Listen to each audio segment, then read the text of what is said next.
निर्धारित करना कि हम कार्तिक के जो 7 नियम है, कार्तिक के महीने के जो 7 नियम बताए गए हैं, कम से कम हम 7 नियम में से एक नियम ऐसा पकड़ें जिससे हमारा जीवन सार्थक हो जाए।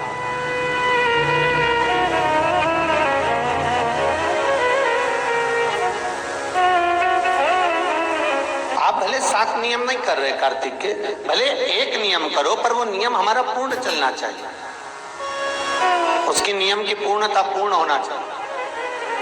आपको कहा था कार्तिक के 7 नियम हैं, उसमें पहला दीपदान, दूसरा तुलसी पूजन, तीसरा भूमि पर शयन, चौथा शरीर पर तेल नहीं लगाना, पांचवा सुंदर दलहन चीजों का त्याग करना, और छठा ब्रह्मचार्य व्रत का पालन करना, और सातवां अपने जीवन में कार्तिक के महीने में चाहे वाणी का संयम हो, चाहे भोजन का संयम हो, चाहे शब्दों का संयम हो, चाहे दृष्टि का संयम हो, चाहे इंद्रियों का संयम हो, वो संयम रखें।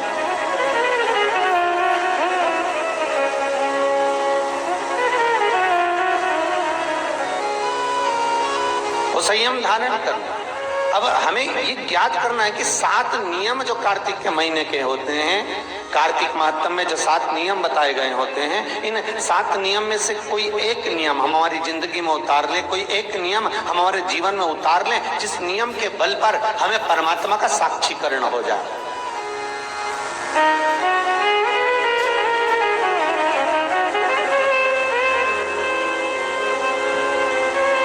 एक नियम,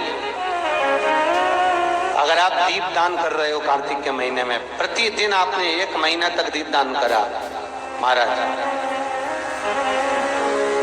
तो ये भी आपका एक नियम है। 1 महीने तक आपने जो तुलसी में जल चढ़ाया, ये भी आपका नियम है। आपने अगर वाणी पर संयम रखा है, ये भी आपका महाराज। एक बहुत सुंदर बात कार्तिक के माध्यम से लीजिएगा अपने जीवन में उतारने के लिए। कार्तिक के महीने का 7वां नियम याद रखना, संयम।